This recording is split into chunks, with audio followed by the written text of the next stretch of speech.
بحیثیت مسلمان یہ ہمارا ایمان اور یقین ہے کہ ہمیں بروز آخرت اپنے اعمال کا حساب دینا ہوگا۔ آخرت برحق ہے اور ہمیں اس کی تیاری لازمی کرنی چاہیے۔ ہمارے دین نے اس تیاری کی ہدایات ہمیں واضح طور پر بتا دی ہیں۔ ہمیں ان احکامات پر عمل کرنا چاہیے تاکہ یوم آخرت ہمیں رسوائی نہ اٹھانی پڑے، اور ساتھ ہی نافرمانوں کے لیے سخت عذاب بھی ہے۔ اسی طرح میں آپ کو ایک سبق آموز اور دلچسپ کہانی سناتا ہوں۔ یہ ملک روم آباد کا واقعہ ہے۔ اس کی بادشاہت کا نظام بہت ہی عجیب و غریب تھا۔ ان کا کوئی بھی بادشاہ 1 سال سے زیادہ کے لیے نہیں رہ سکتا تھا، کیونکہ ان کا ایک اصول تھا کہ سال کے پہلے دن جو سب سے پہلے جھیل پر قدم رکھے گا وہی ان کا اگلے سال کا بادشاہ ہوگا۔ لیکن ان کی ایک شرط تھی، جس طرح وہ سال کے پہلے دن اس شخص کو بادشاہ بنائیں گے، اسی طرح وہ سال کے آخری دن اسے جکڑ کر جنگل میں ڈال دیں گے، جہاں حیوان اور درندے ہوں گے۔ کئی لوگ بادشاہ بننے کے لیے تیار ہو جاتے، لیکن اپنے اس 1 سال کی عیاشی کے لیے اپنی پوری زندگی داؤ پر لگا دیتے، یعنی خود موت تسلیم کر لیتے۔ اسی طرح کئی نادان لوگ 1 سال کی بادشاہت کی لالچ میں اپنی موت قبول کر لیتے۔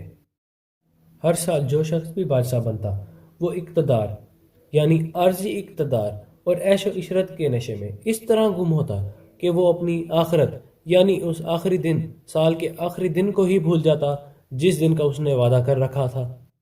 وقت گزرتا رہا، کئی لوگ بادشاہ بنے، اور ہر بادشاہ کی طرح آخری دن وہ لوگ مایوس اور افسردہ نظر آتے۔ ایک دفعہ صبح سویرے ایک تاجر اس جھیل سے گزرتا ہے۔ اتفاقاً وہ سال کا پہلا دن ہی ہوتا ہے۔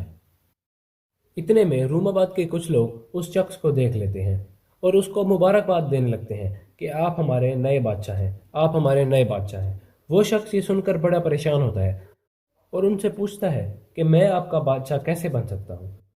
اس شخص کے سوال کرنے پہ وہ لوگ بتاتے ہیں کہ جو سال کے پہلے دن سب سے پہلے اس جھیل پر قدم رکھتا ہے وہی ہمارا اگلے سال کے لیے بادشاہ ہوتا ہے، اور اس کے لیے ہماری ایک شرط ہوتی ہے کہ سال کے آخری دن ہم اسے جکڑ کر جنگل میں پھینک دیتے ہیں۔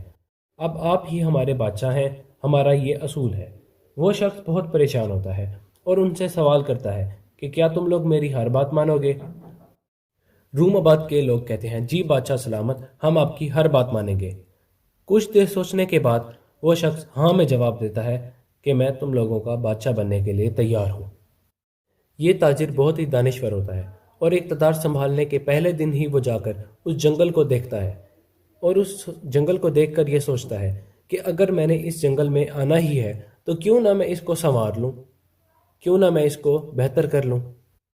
تو سب سے پہلے وہ ملک کے سپاہیوں اور کمانڈروں کو اکٹھا کرتا ہے اور تمام جنگلی جانوروں اور درندوں کو مروانے کا حکم دیتا ہے۔ اس کے بعد اس نے حکم دیا کہ سارے جنگل کے گھنے درخت کاٹ دو اور ان کی جگہ خوبصورت اور پھلدار درخت اور پھول لگا دو۔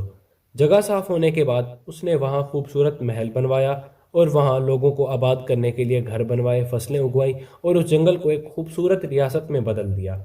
اب اس کو کسی چیز کی فکر نہ تھی۔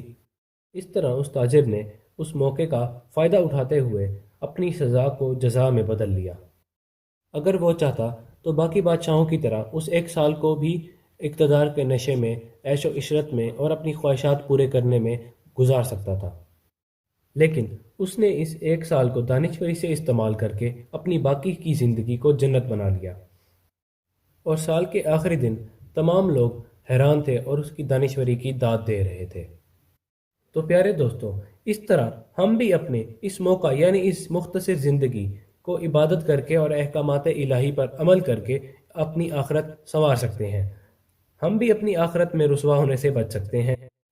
یہ سب ہم پر انحصار کرتا ہے، چاہے تو ہم اگلی یعنی ابدی زندگی کو جزا بنا لیں یا سزا بنا لیں۔ جزاک اللہ۔